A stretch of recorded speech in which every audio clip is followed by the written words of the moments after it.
ಸ್ವಾಗತ ಎಲ್ಲರಿಗೂ ಯೋಗೀಸ್ ರೆಮಿಡಿ ವಾಹಿನಿಗೆ. ಈ ವಾಹಿನಿಯಲ್ಲಿ ಹಲವಾರು ವಿಡಿಯೋಗಳು ಬರ್ತಾ ಇದ್ದಾವೆ, ಅವುಗಳಿಗೆ ಮೆಚ್ಚುಗೆ ಕೂಡ ವ್ಯಕ್ತಪಡಿಸ್ತಾ ಇದ್ದೀರಾ, ಧನ್ಯವಾದ. ಈ ವಾಹಿನಿಯು ಹೆಚ್ಚು ಜನರನ್ನು ತಲುಪಲಿಕ್ಕೆ ನೀವು ಸಹಾಯ ಮಾಡಿ. ಈ ಚಾನಲನ್ನು ನೀವು ಇದುವರೆಗೂ ಸಬ್ಸ್ಕ್ರೈಬ್ ಮಾಡ್ಕೊಂಡಿರಲಿಲ್ಲ ಅಂದರೆ ಸಬ್ಸ್ಕ್ರೈಬ್ ಮಾಡಿ, ವಿಡಿಯೋದ ಕೆಳಭಾಗದಲ್ಲಿ ಬರ್ತಕ್ಕಂಥ ಸಬ್ಸ್ಕ್ರೈಬ್ ಬಟನನ್ನು ಕ್ಲಿಕ್ ಮಾಡಿ ಮತ್ತು ಹಾಗೆ ನೋಟಿಫಿಕೇಷನನ್ನು ಐಕಾನನ್ನು ಕೂಡ ಕ್ಲಿಕ್ ಮಾಡಿ ಮತ್ತು ಲೈಕ್ ಮಾಡಿ. ಧನ್ಯವಾದ. ಇಲ್ಲಿ ಮೊದಲನೇ ಪ್ರಶ್ನೆ, ಮನುಷ್ಯರಂಥ ಬಹುಕೋಶೀಯ ಜೀವಿಗಳ ಆಕ್ಸಿಜನ್ ಅವಶ್ಯಕತೆಯನ್ನು ಪೂರೈಸಲು ವಿಸರಣೆಯು ಸಾಕಾಗುವುದಿಲ್ಲ ಏಕೆ ಅಂತ ಕೇಳ್ತಾರೆ. ಏಕಕೋಶ ಜೀವಿ ನೋಡೋಣ. ಈ ಏಕಕೋಶ ಜೀವಿಗಳಲ್ಲಿ ಏನಾಗ್ತದೆ, ಇಡೀ ದೇಹ ವಾತಾವರಣದ ಜೊತೆ ಪರಿಸರದ ಜೊತೆ ಸಂಪರ್ಕದಲ್ಲಿರ್ತದೆ. ಹಾಗಾಗಿ ಸರಳವಾಗಿ ಆಕ್ಸಿಜನ್ ಏನಾಗ್ತದೆ, ವಿಸರಣೆ ಮೂಲಕ ಒಳಗಡೆ ಹೋಗಿ, ಇಲ್ಲಿ ಅಮೀಬಾದಲ್ಲಿ ನೋಡ್ತಾ ಇದ್ದೀವಿ, ಸರಳವಾಗಿ ಆಕ್ಸಿಜನ್ ಒಳಗಡೆ ಹೋಯಿತು. ಹಾಗಾಗಿ ವಿಸರಣ ಕ್ರಿಯೆ ಅಂತ ಮೂಲಕ ಅಂದರೆ ಉಸಿರಾಟ ಕ್ರಿಯೆ ಮುಗೀತು. ಆದರೆ ಬಹುಕೋಶ ಜೀವಿಗಳಾಗಿರ್ತಕ್ಕಂಥ ಮನುಷ್ಯರಲ್ಲಿ ಏನಾಗಿರ್ತದೆ, ಅಲ್ಲಿ ಇಡೀ ದೇಹ ಅಂದರೆ ಎಲ್ಲ ಜೀವಕೋಶಗಳು ಪರಿಸರದೊಂದಿಗೆ ಸಂಪರ್ಕ ಇರಲ್ಲ. ಉದಾಹರಣೆಗೆ ಹೃದಯ ಒಳಭಾಗದಲ್ಲಿದೆ, ಅದರಲ್ಲಿರ್ತಕ್ಕಂಥ ಜೀವಕೋಶಗಳು ಹೇಗೆ ವಾತಾವರಣದೊಂದಿಗೆ ಸಂಪರ್ಕ ಹೊಂದಿರ್ತವೆ. ಹೀಗಾಗಿ ವಿಸರಣೆ ಮೂಲಕ ಆಕ್ಸಿಜನ್ ಏನಾಗಲ್ಲ, ಜೀವಕೋಶಗಳಿಗೆ ಅಲ್ಲಿ ಹೋಗಲ್ಲ. ಅಂದರೆ ಅಗತ್ಯವಿರುವಷ್ಟು ಆಕ್ಸಿಜನ್ ಸುತ್ತಲಿನ ವಾತಾವರಣದಿಂದ ವಿಸರಣೆ ಮೂಲಕ ಪಡೀಲಿಕ್ಕೆ ಸಾಧ್ಯ ಆಗಲ್ಲ ಮನುಷ್ಯನಂಥ ಪ್ರಾಣಿಗಳಲ್ಲಿ ಅಂತ ಹೇಳ್ಬೋದು. ಇಲ್ಲಿ ಕೆಲವೊಂದಕ್ಕೆ ಜೀವವಿದೆ ಎಂದು ನಿರ್ಧರಿಸಲು ನಾವು ಬಳಸುವ ಮಾನದಂಡಗಳೇನು ಅಂತ ಹೇಳಿದರೆ, ಒಂದು ಜೀವಿ ಅಂದ ತಕ್ಷಣ ನಮಗೆ ನೆನಪು ಬರೋದು ಅದು ಉಸಿರಾಡ್ತಿದೆಯಲ್ಲೋ ಅಂತ ನೋಡೋದು. ಹಾಗಾಗಿ ಅದೇ ಉತ್ತಮವಾದ ಮಾನದಂಡ. ಮತ್ತು ಚಲನೆ ಇದೆ ಮತ್ತು ಬೆಳವಣಿಗೆ, ಇನ್ನೂ ಹಲವಾರು ಇದ್ದಾವೆ. ಇವು ಮುಖ್ಯವಾಗಿರ್ತಕ್ಕಂಥವು ಜೀವಿಯ ಮಾನದಂಡಗಳು. ಇಲ್ಲಿ ಮುಂದಿನ ಪ್ರಶ್ನೆ, ಒಂದು ಜೀವಿಯು ಬೆಳವಣಿಗೆಗಾಗಿ ಬಳಸುವ ಹೊರಗಿನ ಕಚ್ಚಾ ವಸ್ತುಗಳು ಯಾವುವು ಅಂತ. ಈ ಪರಪೋಷಕಗಳಾದರೆ ಅಂದರೆ ಪ್ರಾಣಿಗಳು, ಕೆಲವು ಬ್ಯಾಕ್ಟೀರಿಯಾಗಳು ಮತ್ತು ಶಿಲೀಂಧ್ರಗಳಂಥವು, ಅವುಗಳು ಏನು ಮಾಡ್ತಾವೆ ಅಂತಂದರೆ ಅವು ಆಹಾರ ಮತ್ತು ಆಕ್ಸಿಜನ್ನ ಪಡಿತವೆ. ಮತ್ತು ಸ್ವಪೋಷಕಗಳಾದರೆ ಕಾರ್ಬನ್ ಡೈಆಕ್ಸೈಡು, ಖನಿಜ, ನೀರು ಮತ್ತು ಆಕ್ಸಿಜನ್ ಕೂಡ, ಇವುಗಳನ್ನು ಈ ಕಚ್ಚಾ ವಸ್ತುಗಳನ್ನು ನಾವು ಪಡಿತವೆ ಹೊರಗಿನಿಂದ. ಇಲ್ಲಿ ಮುಂದಿನ ಪ್ರಶ್ನೆ, ಯಾವ ಪ್ರಕ್ರಿಯೆಗಳು ಜೀವವನ್ನು ನಿರ್ವಹಿಸಲು ಅಗತ್ಯವಾಗಿವೆ ಎಂದು ನೀವು ಪರಿಗಣಿಸುವಿರಿ? ಜೀವಿ ಜೀವಿಸಬೇಕಂದ್ರೆ ಈ ಭೂಮಿ ಮೇಲೆ ಅದು ನಿರ್ವಹಿಸಲೇಬೇಕಾದಂಥ ಅಗತ್ಯ ಕಾರ್ಯಗಳು ಯಾವುವು ಅಂತ ಹೇಳಿದ್ರೆ, ಒಂದು ಪೋಷಣೆ ಅಂದರೆ ಆಹಾರ ಸೇವನೆ ಮಾಡೋದು, ಉಸಿರಾಟ, ಶಕ್ತಿಯ ಬಿಡುಗಡೆಗೆ ಸಾಧ್ಯ ಮಾಡುತ್ತೆ ಇದು, ಸಾಗಾಣಿಕೆ, ಪೋಷಕಾಂಶಗಳನ್ನು ಸಾಗಾಣಿಕೆ ಮಾಡೋದು, ತ್ಯಾಜ್ಯ ವಸ್ತುಗಳನ್ನು ಸಾಗಾಣಿಕೆ ಮಾಡೋದು, ವಿಸರ್ಜನೆ, ತ್ಯಾಜ್ಯ ವಸ್ತುಗಳನ್ನು ದೇಹದಿಂದ ಹೊರಗಡೆ ಹಾಕೋದು, ಇವುಗಳು ಅಗತ್ಯವಾದ ಪ್ರಕ್ರಿಯೆಗಳಾಗಿವೆ. ಇಲ್ಲಿ ಸ್ವಪೋಷಕಗಳ ಪೋಷಣೆ ಮತ್ತು ಪರಪೋಷಕಗಳ ಪೋಷಣೆಗಳ ನಡುವಿನ ವ್ಯತ್ಯಾಸಗಳನ್ನು ತಿಳಿಸಿ ಅಂತ ಕೇಳ್ತಾರೆ.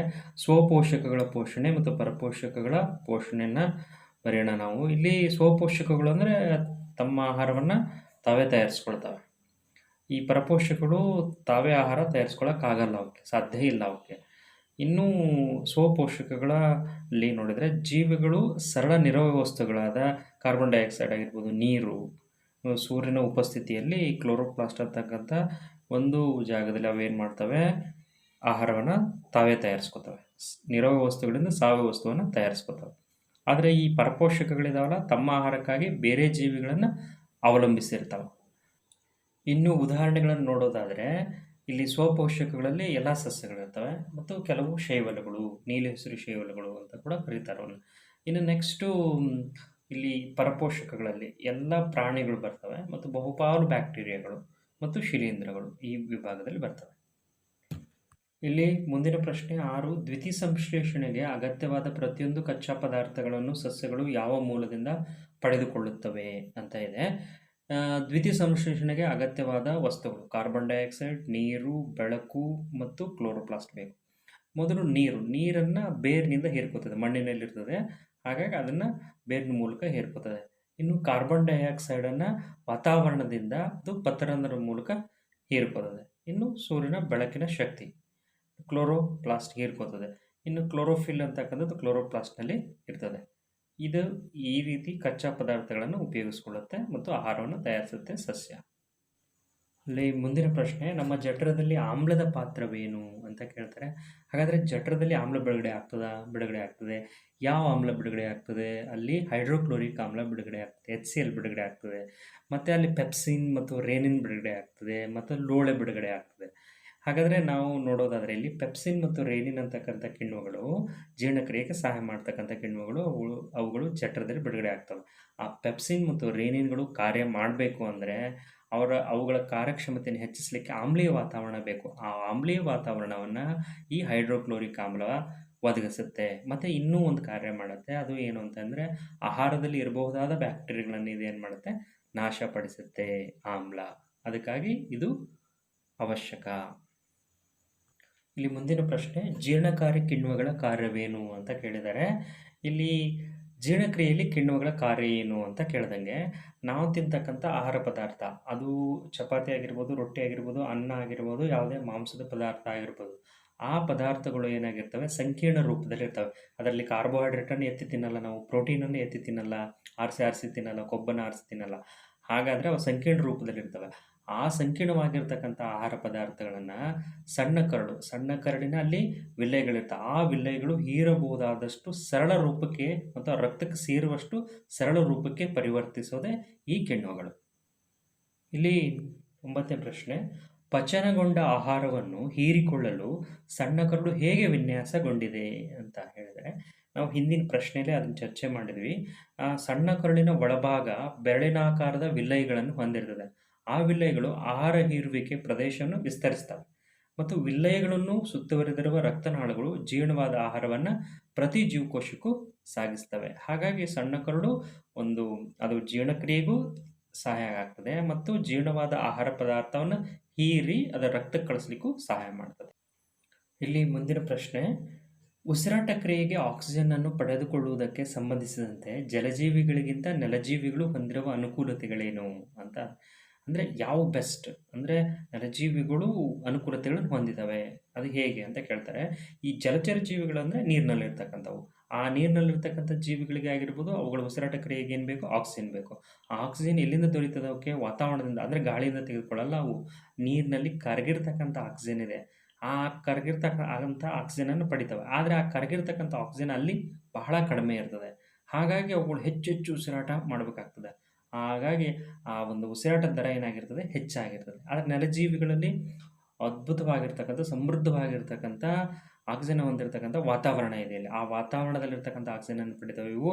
ಹಾಗಾಗಿ ಉಸಿರಾಟದ ದರ ಇವುಗಳದ್ದು ಕಡಿಮೆ ಇರ್ತದೆ. ಹಾಗಾಗಿ ಇವುಗಳು ಹೆಚ್ಚು ಅನುಕೂಲತೆಯನ್ನು ಹೊಂದಿದ್ದಾವೆ ಜಲಚರ ಜೀವಿಗಳಿಗಿಂತ. ವಿವಿಧ ಪ್ರಾಣಿಗಳಲ್ಲಿ ಆಕ್ಸಿಜನ್ ಉತ್ಕರ್ಷಣದಿಂದ ಶಕ್ತಿಯನ್ನು ಒದಗಿಸುವ ವಿಭಿನ್ನ ಪ್ರಕ್ರಿಯೆಗಳು ಯಾವುವು ಅಂತ ಕೇಳ್ತಾರೆ. ಆಕ್ಸಿಜನ್ನ ಉತ್ಕರ್ಷಣೆ ಅಂತ ಹೇಳಿದರೆ ಈ ಸಮಯದಲ್ಲಿ ಅದು ಉಸಿರಾಟ ಕ್ರಿಯೆಯಿಂದ ಶಕ್ತಿಯನ್ನು ಬಿಡುಗಡೆ ಆಗ್ತದೆ. ಅಂದರೆ ವಿವಿಧ ಜೀವಿಗಳಲ್ಲಿ ವಿವಿಧ ರೀತಿಯ ಉಸಿರಾಟ ಕ್ರಿಯೆ ನಡೀತದೆ, ಆಕ್ಸಿಜನ್ ಇಲ್ಲದೆ, ಆಕ್ಸಿಜನ್ ಕೊರತೆಯಿಂದ ಮತ್ತು ಆಕ್ಸಿಜನ್ ಉಪಯೋಗಿಸಿಕೊಂಡು.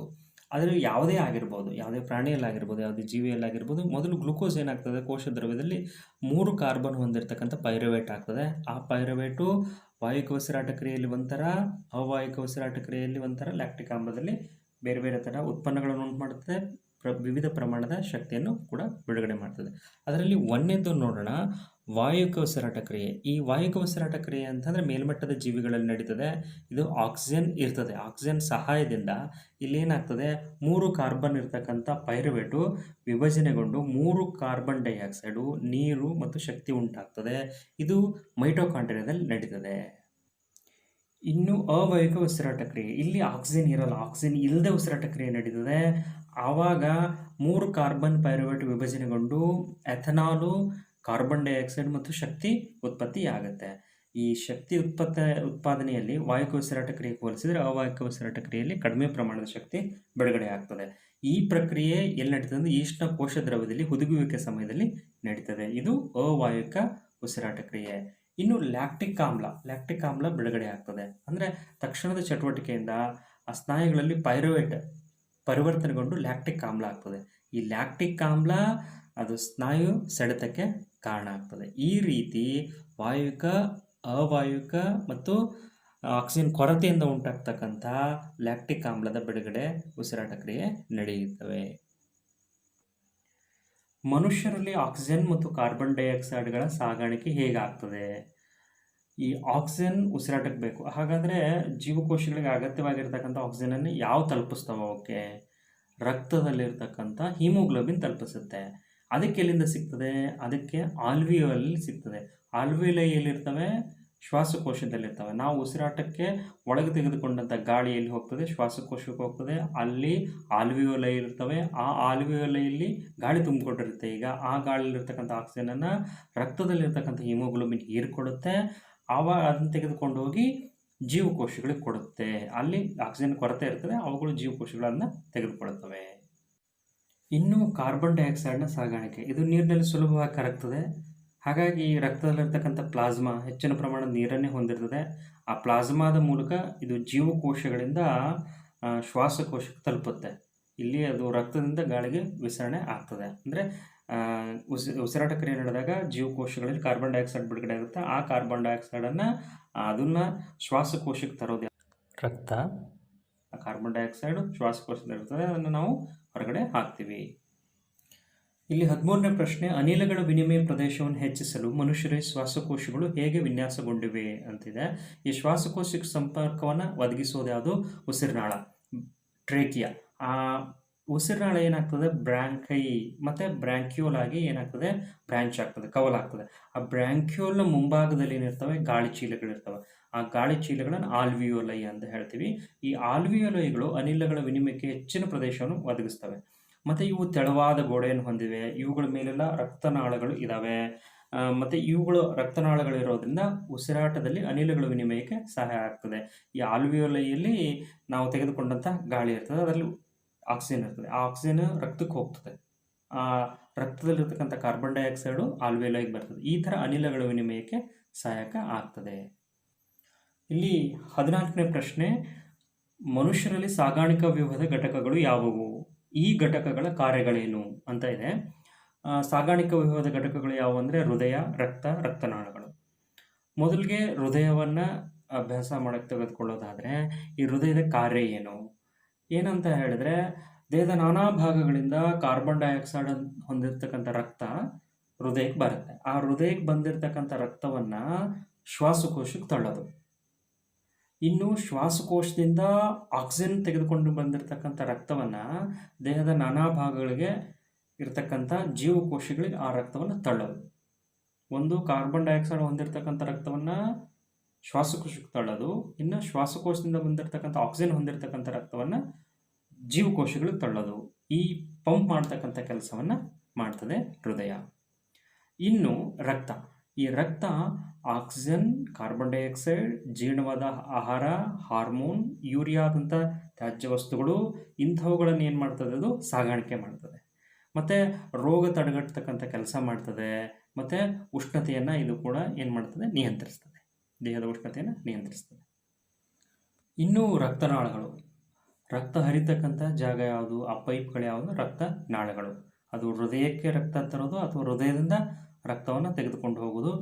ಅದು ರಕ್ತದಲ್ಲಿ ವಿವಿಧ ವಸ್ತುಗಳು ಇರ್ತವೆ, ಅವುಗಳನ್ನು ತೆಗೆದುಕೊಂಡು ಹೋಗ್ತಕ್ಕಂಥದ್ದು ಯಾವುದು? ರಕ್ತನಾಳಗಳು. ಸ್ತನಿಗಳಲ್ಲಿ ಮತ್ತು ಪಕ್ಷಿಗಳಲ್ಲಿ ಆಕ್ಸಿಜನ್ ಯುಕ್ತ ಮತ್ತು ಆಕ್ಸಿಜನ್ ರಹಿತ ರಕ್ತ ಪ್ರತ್ಯೇಕಿಸುವುದು ಅಗತ್ಯವಾಗಿದೆ ಏಕೆ ಅಂತ ಕೇಳ್ತಾರೆ. ಸ್ತನಿಗಳಲ್ಲಿ ಮತ್ತು ಪಕ್ಷಿಗಳಲ್ಲಿ 4 ಹೃದಯ ಕೋಣೆಗಳು ಇರ್ತವೆ. ಹಾಗಾದರೆ ಅಲ್ಲಿ ಎಡಭಾಗ ಬೇರೆ, ಬಲಭಾಗ ಬೇರೆ ಅಂತ ಪ್ರತ್ಯೇಕಿಸ್ತಕ್ಕಂಥ ಒಂದು ಸೆಪ್ಟಮ್ ಕೂಡ ಇರ್ತದೆ. ಅದು ಯಾಕೆ ಈ ಆಕ್ಸಿಜನ್ ಹೊಂದಿರತಕ್ಕಂಥ ರಕ್ತ ಮತ್ತು ಆಕ್ಸಿಜನ್ ಇಲ್ಲದೇ ಇರತಕ್ಕಂಥ ರಕ್ತ ಯಾಕೆ ಪ್ರತ್ಯೇಕ ಆಗಬೇಕು ಅಂತ ಪ್ರಶ್ನೆ ಇದೆ. ಇವುಗಳು 4 ಹೃದಯ ಕೋಣೆ ಹೊಂದಿರ್ತವೆ ಮತ್ತು ಇವು ಬಿಸಿ ರಕ್ತ ಪ್ರಾಣಿಗಳಾಗಿರ್ತವೆ. ಮತ್ತು ಇವುಗಳ ಶಕ್ತಿ ಅಗತ್ಯತೆ ಬಹಳ. ಈ ಸ್ತನಿಗಳು ಮತ್ತು ಪಕ್ಷಿಗಳಲ್ಲಿ ಕೆಲಸ ಜಾಸ್ತಿ ಮಾಡ್ತವೆ ಇವು. ಹಾಗಾಗಿ ಹೆಚ್ಚು ಪ್ರಮಾಣದ ಶಕ್ತಿ ಬೇಕಂದ್ರೆ ಹೆಚ್ಚು ಆಕ್ಸಿಜನ್ ಒದಗಿಸುವ ಅವಶ್ಯಕತೆ ಇರ್ತದೆ. ಮತ್ತು ಇವುಗಳು ಬಿಸಿ ರಕ್ತ ಪ್ರಾಣಿಗಳಾಗೋದ್ರಿಂದ ಇವುಗಳು ದೇಹದ ಉಷ್ಣತೆಯ ಸಮತೋಲನವನ್ನು ಕೂಡ ಕಾಪಾಡಬೇಕಾಗಿರ್ತದೆ. ಈ 2 ಕಾರಣಗಳಿಂದಾಗಿ ಹೆಚ್ಚಿನ ಪ್ರಮಾಣದ ಆಕ್ಸಿಜನ್ ಪೂರೈಕೆ ಆಗಬೇಕು. ಹಾಗಾಗಿ ಇವುಗಳು ಆಕ್ಸಿಜನ್ ಯುಕ್ತ ಮತ್ತು ಆಕ್ಸಿಜನ್ ರಹಿತ ರಕ್ತ ಏನಾಗಬೇಕು? ಪ್ರತ್ಯೇಕ ಆಗಬೇಕು ಅನ್ನೋದು ಅಗತ್ಯ. ಇಲ್ಲಿ ಪ್ರಶ್ನೆ ಸಂಖ್ಯೆ 16, ಹೆಚ್ಚು ಸಂಕೀರ್ಣ ಸಸ್ಯಗಳ ಸಾಗಾಣಿಕಾ ವ್ಯವಸ್ಥೆಯ ಘಟಕಗಳು ಯಾವುವು ಅಂತ ಕೇಳ್ತಾರೆ. ಇಲ್ಲಿ ಸಾಗಾಣಿಕೆ ಅಂತಂದರೆ ಆಹಾರ ಸಾಗಿಸೋದು ಮತ್ತು ನೀರು ಸಾಗಿಸೋದು, ಖನಿಜಗಳು, ಲವಣಗಳನ್ನು ಸಾಗಿಸೋದು ಅಂತ ಆಗಿರ್ತದೆ. ಇಲ್ಲಿ ಝೈಲಮ್ ಇದೆ, ಇದನ್ನು ಜಲವಾಹಕ ಅಂಗಾಂಶ ಅಂತಾರೆ. ನೀರು ಮತ್ತು ಖನಿಜಗಳನ್ನು ಸಾಗಿಸ್ತದೆ. ಇದು ಬೇರಿನಲ್ಲಿ ಇರ್ತಕ್ಕಂಥ ಅಂದರೆ ಮಣ್ಣಿನಲ್ಲಿರ್ತಕ್ಕಂಥ ನೀರನ್ನು ಸಸ್ಯದ ಮೇಲ್ಭಾಗಕ್ಕೆ ಮೇಲ್ಮುಖವಾಗಿ ಸಾಗಿಸ್ತಕ್ಕಂಥದ್ದು ಝೈಲಮ್. ಇದು ಒಂದರ ಮೇಲೆ ಒಂದು ಜೋಡಣೆಯಾದ ಟ್ರೇಕಿಡ್ ಮತ್ತು ವೆಸಲ್ಗಳನ್ನು ಹೊಂದಿರುತ್ತೆ. ಆ ಮೂಲಕ ನೀರು ಮತ್ತು ಖನಿಜ ಸಾಗಿಸಲ್ಪಡುತ್ತದೆ. ಇನ್ನು ಫ್ಲೋಯಂ ಇದನ್ನು ಆಹಾರವಾಹಕ ಅಂಗಾಂಶ ಅಂತ ಕರೀತಾರೆ. ಇದು ಎಲೆಗಳಲ್ಲಿ ಅಂದರೆ ಸಸ್ಯದ ಹಸಿರು ಭಾಗಗಳಲ್ಲಿ ತಯಾರಾಗ್ತಕ್ಕಂಥ ಆಹಾರವನ್ನು ಅಗತ್ಯ ಇರತಕ್ಕಂಥ ಭಾಗಗಳಿಗೆ ಸಾಗಿಸ್ತಕ್ಕಂಥದ್ದು ಫ್ಲೋಯಂ. ಇಲ್ಲಿ 17ನೇ ಪ್ರಶ್ನೆ, ಸಸ್ಯಗಳಲ್ಲಿ ನೀರು ಮತ್ತು ಖನಿಜಗಳ ಸಾಗಾಣಿಕೆ ಹೇಗೆ ಆಗುತ್ತದೆ ಅಂತ ಇದೆ. ಹಿಂದಿನ ಪ್ರಶ್ನೆಯಲ್ಲಿ ಚರ್ಚೆ ಮಾಡಿದ್ವಿ ನಾವು. ನೀರು ಮತ್ತು ಖನಿಜಗಳ ಸಾಗಾಣಿಕೆಗಿರ್ತಕ್ಕಂಥ ಅಂಗಾಂಶ ಅಂದರೆ ಅದು ಝೈಲಮ್ ಅಂತ. ಇಲ್ಲಿ ಮಣ್ಣಿನಲ್ಲಿರ್ತಕ್ಕಂಥ ನೀರು ಮತ್ತು ಅದರಲ್ಲಿರ್ತಕ್ಕಂಥ ಖನಿಜಗಳು, ಕರಗಿರ್ತಕ್ಕಂಥ ಖನಿಜಗಳು ಸಸ್ಯದ ಬೇರಿನ ರೋಮಗಳಿಗೆ ಮೊದಲು ಸಂಪರ್ಕ ಪಡಿತವೆ. ಅಲ್ಲಿ ವಿಸರಣೆ ಮೂಲಕ ಒಳಗೆ ಹೋಗ್ತವೆ. ಆ ಪದಾರ್ಥಗಳು ಮತ್ತೆ ಬೇರೆ ರೋಮಕ್ಕೆ ಅಂಟಿಕೊಂಡಿರ್ತಕ್ಕಂಥ ಅಲ್ಲಿ ಜೀವಕೋಶಗಳು, ಬೇರಿನ ಜೀವಕೋಶಗಳು ಇರ್ತಾವಲ್ಲ, ಒಂದಕ್ಕೊಂದು ಅವುಗಳು ಆ ವಿಸರಣೆಯ ಮೂಲಕ ಝೈಲಮ್ನಲ್ಲಿ ತಲುಪ್ತಾವೆ. ಅಲ್ಲಿಂದ ಆ ಝೈಲಮ್ ಏನು ಮಾಡ್ತದೆ, ಮೇಲ್ಮುಖವಾಗಿ ಆ ನೀರನ್ನು ಹೊತ್ತೊಯ್ತದೆ ಸಸ್ಯದ ಮೇಲ್ಭಾಗಕ್ಕೆ. ಅಲ್ಲಿ ಎಲೆ ಜೀವಕೋಶಗಳಿಂದ ಆವಿಯಾಗ್ತಾ ಇರ್ತಕ್ಕಲ್ಲ ನೀರು, ಬಾಷ್ಪವಿಸರ್ಜನೆ ಕಾರಣದಿಂದಾಗಿ ಆ ಶೋಷಣ, ಆ ಸೆಳೆತ ಏನು ಮಾಡ್ತದೆ, ನೀರನ್ನು ಮೇಲಕ್ಕೆ ಏನು ಮಾಡ್ತದೆ, ಸಾಗುವಂಗೆ ಮಾಡ್ತದೆ. ಹೀಗೆ ಈ ನೀರು ಸಾಗಾಣಿಕೆ ಆಗಲ್ಪಡ್ತದೆ ಸಸ್ಯದೇಹದಲ್ಲಿ. ಈ ಸಸ್ಯದೇಹದಿಂದ ನೀರು ಆವಿ ರೂಪದಲ್ಲಿ ಹೊರಹೋಗೋದನ್ನು ಏನಂತ ಕರೀತಾರೆ, ಬಾಷ್ಪ ವಿಸರ್ಜನೆ ಅಂತ ಹೇಳ್ತಾರೆ. ಇಲ್ಲಿ ನೀರು ಮತ್ತು ಖನಿಜಗಳ ಸಾಗಾಣಿಕೆ ವಿವರವನ್ನು ಬರೆಯಲಾಗಿದೆ, ನೋಡ್ಕೋಬೋದು. ಇನ್ನು ಮುಂದಿನ ಪ್ರಶ್ನೆ, ಸಸ್ಯಗಳಲ್ಲಿ ಆಹಾರದ ಸಾಗಾಣಿಕೆ ಹೇಗೆ ಆಗುತ್ತದೆ ಅಂತ. ಸಸ್ಯದ ಆಹಾರ ಸಾಗಾಣಿಕೆ ಅಂಗಾಂಶ ಅಂದರೆ ಅದು ಫ್ಲೋಯಂ. ಅದನ್ನು ಆಹಾರವಾಹಕ ಅಂಗಾಂಶ ಅಂತ ಹೇಳಲಾಗುತ್ತೆ. ಈ ಫ್ಲೋಯಂನ ಮೂಲಕ ಆಹಾರ ಸಾಗಿಸಲ್ಪಡ್ತದೆ. ಅಂದರೆ ATP ರೂಪದಲ್ಲಿರ್ತಕ್ಕಂಥ ಶಕ್ತಿಯನ್ನು ಅದು ಬಳಸ್ಕೊತದೆ. ಸುಕ್ರೋಸ್ ಅಂಥ ವಸ್ತುಗಳು ಫ್ಲೋಯಂ ಅಂಗಾಂಶದ ಒಳಗಡೆ ಬರ್ತವೆ. ಬಂದ ನಂತರ ಏನಾಗ್ತದೆ, ಅಭಿಸರಣ ಒತ್ತಡ ಏನಾಗ್ತದೆ, ಹೆಚ್ಚಿಗೆ ಆಗ್ತದೆ. ಹಾಗಾಗಿ ನೀರು ಒಳಗಡೆ ಬರ್ತದೆ. ಈ ಒತ್ತಡ ಕಾರಣದಿಂದ ಫ್ಲೋಯಂನಲ್ಲಿ ವಸ್ತುಗಳು ಕಡಿಮೆ ಒತ್ತಡವಿರುವ ಅಂಗಾಂಶಗಳಿಗೆ ಏನು ಮಾಡ್ತವೆ, ಚಲಿಸ್ತವೆ. ಹೀಗೆ ನಿರಂತರವಾಗಿ ಆಹಾರ ಫ್ಲೋಯಂನ ಮೂಲಕ ಅಂಗಾಂಶಗಳಿಗೆ ಚಲಿಸಲ್ಪಡ್ತದೆ. ನೆಫ್ರಾನ್ನ ರಚನೆ ಮತ್ತು ಕಾರ್ಯವನ್ನು ವಿವರಿಸಿ ಅಂತಿದೆ. ನೆಫ್ರಾನ್ ಅಂತ ಹೇಳಿದರೆ ಮೂತ್ರಜನಕಾಂಗದ ರಚನಾತ್ಮಕ ಮತ್ತು ಕಾರ್ಯನಿರ್ವಾಹಕ ಘಟಕ. ಇಲ್ಲಿ ಚಿತ್ರದಲ್ಲಿ ನೋಡ್ತಾ ಇದ್ದೀರಿ ನೀವು, ಒಂದು ಬಟ್ಲಿನಾಕಾರದ ರಚನೆ ಇದೆ, ಅದನ್ನು ಬಹುಮನ್ ಹೊದಿಕೆ ಅಂತ ಕರೀತಾರೆ. ಅಲ್ಲಿ ಅದರ ಒಳಗಡೆ ರಕ್ತನಾಳಗಳ ಗುಚ್ಛ ಇರ್ತದೆ, ಲೋಮನಾಳಗಳ ಗುಚ್ಛ. ಒಂದರ ತುದಿ ಅದು ರೇನಲ್ ಅಪಧಮನಿ ಅಂತ ಹೇಳ್ಬೋದು ಬಂದಿರ್ತದೆ, ಇನ್ನೊಂದು ರೇನಲ್ ಅಭಿಧಮನಿಯ ತುದಿ ಆಗಿರ್ತದೆ. ಇನ್ನು ಆ ಬಹುಮನ್ ಹೊದಿಕೆ ಹಿಂಭಾಗ ಏನಾಗಿರ್ತದೆ, ನುಲಿಚಿಕೊಂಡಿರ್ತದೆ. ಮತ್ತು ಮುಂದುವರೆದು ಯು ಆಕಾರದಲ್ಲಿ ಇರ್ತದೆ, ಅದನ್ನು ಹೆನ್ಲೆ ಕುಣಿಕೆ ಅಂತ ಹೇಳ್ತಾರೆ. ಮತ್ತು ಮುಂದುವರೆದು ಅದು ನುಲಿಚಿಕೊಂಡಿದೆ. ಮತ್ತು ಇನ್ನೊಂದು ಸ್ಟ್ರೇಟ್ ಆಗಿರ್ತಕ್ಕಂಥದ್ದಿದೆ, ಅದು ಸಂಗ್ರಾಹಕ ನಾಳ ಅಂತ. ಮೂತ್ರ ಫೈನಲ್ ಆಗಿ ಬಂದು ಸೇರೋದು ಏನಂದರೆ ಅಲ್ಲಿ ಸಂಗ್ರಾಹಕ ನಾಳದಲ್ಲಿ, ಅಲ್ಲಿಂದ ಪೆಲ್ವಿಸ್ಗೆ ಹೋಗ್ತದೆ ಮೂತ್ರಜನಕಾಂಗಕ್ಕೆ. ಇನ್ನು ನೆಫ್ರಾನ್ನ ಕಾರ್ಯ, ನೆಫ್ರಾನ್ ಕೆಲಸ ಏನು ಅಂತ ಹೇಳಿದರೆ ಅದು ಮೂತ್ರ ಉತ್ಪಾದನೆ ಮಾಡ್ತಕ್ಕಂಥದ್ದು. ಇಲ್ಲಿ ರೇನಲ್ ಅಪಧಮನಿಯ ಇಂದ ಅಶುದ್ಧವಾದ ರಕ್ತ ಗ್ಲಾಮರುಲಸನ್ನು ಪ್ರವೇಶಿಸುತ್ತೆ. ಗ್ಲಾಮರುಲಸನ್ನು ಪ್ರವೇಶಿಸಿದಾಗ ಹೆಚ್ಚಿದ ಒತ್ತಡ ಉಂಟಾಗಿ ಅಲ್ಲಿ ಕೆಲವೊಂದಿಷ್ಟು ವಸ್ತುಗಳು ಬಹುಮನ್ ಹೊದಿಕೆಗೆ ಬೀಳ್ತವೆ, ಸೋಸಲ್ಪಡ್ತವೆ. ಅವು ನೀರಾಗಿರ್ಬೋದು, ಗ್ಲೂಕೋಸ್ ಆಗಿರ್ಬೋದು, ಯೂರಿಯಾ, ಯೂರಿಕ್ ಆಮ್ಲ, ನೀರು, ಇವುಗಳೇನಾಗ್ತವೆ ಬಹುಮನ್ ಹೊದಿಕೆಗೆ ಬೀಳ್ತವೆ. ಬಹುಮನ್ ಹೊದಿಕೆಗೆ ಬಿದ್ದಾಗ ಆ ಬಹುಮನ್ ಹೊದಿಕೆಯಿಂದ ಆ ಸೋಸಲ್ಪಟ್ಟಿರ್ತಕ್ಕಂಥ ವಸ್ತು ಏನಾಗ್ತದೆ, ಮುಂದುವರಿತದೆ, ಹೆನ್ಲೆ ಕುಣಿಕೆಗೆ ಬರ್ತದೆ. ಹೆನ್ಲೆ ಕುಣಿಕೆಯಲ್ಲಿ ಮರು ಹೀರಿಕೆ ಆಗ್ತದೆ. ಕೆಲವೊಂದಿಷ್ಟು ಉಪಯುಕ್ತವಾಗಿರ್ತಕ್ಕಂಥ ವಸ್ತುಗಳು ಕೂಡ ಸೋಸಿ ಏನು ಮಾಡಿರ್ತವೆ, ಬಹುಮನ್ ಹೊದಿಕೆಯಲ್ಲಿ ಬಿದ್ದಿರ್ತವೆ. ಹಾಗಾಗಿ ಅಲ್ಲಿ ಹೆನ್ಲೆ ಕುಣಿಕೆಯಲ್ಲಿ ಏನಾಗ್ತದೆ, ಗ್ಲೂಕೋಸು, ನೀರು, ಲವಣಗಳು ಮತ್ತು ರಕ್ತನಾಳಕ್ಕೆ ಹೀರಲ್ಪಡ್ತವೆ. ನಂತರ ವಸ್ತುಗಳ ಮತ್ತು ಸ್ರವಿಕೆ ಉಂಟಾಗ್ತದೆ ಮುಂದಿನ ಭಾಗದಲ್ಲಿ. ಫೈನಲ್ ಆಗಿ ಅಂತಿಮವಾಗಿ ಆ ಸಂಗ್ರಾಹಕ ನಳಿಕೆಯಲ್ಲಿ ಈ ಮೂತ್ರ ಬಂದು ಸೇರ್ತದೆ. ಈ ರೀತಿ ಗ್ಲಾಮರುಲಸ್ ಸೋಸುವಿಕೆ, ಮರುಹೀರಿಕೆ ಮತ್ತು ಸ್ರವಿಕೆಯ ಮೂಲಕ 3 ಹಂತಗಳಲ್ಲಿ ಮೂತ್ರ ಉತ್ಪಾದನೆ ಆಗುತ್ತೆ. ಇದು ನೆಫ್ರಾನ್ನ ಕಾರ್ಯ.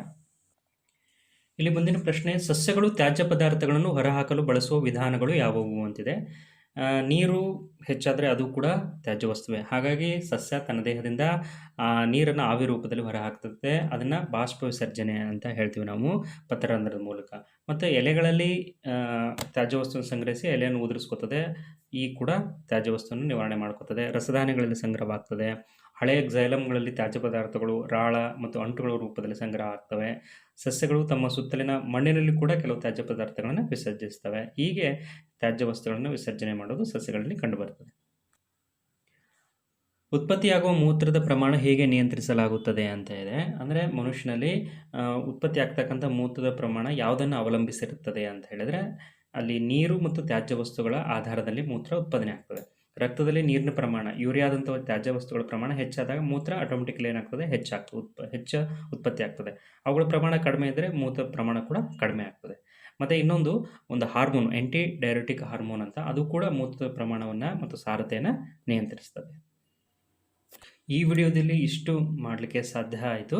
ಇನ್ನೂ ಅಭ್ಯಾಸದ ಪ್ರಶ್ನೆಗಳನ್ನು ಮುಂದಿನ ವಿಡಿಯೋದಲ್ಲಿ ನೋಡೋಣ. ವಂದನೆಗಳು.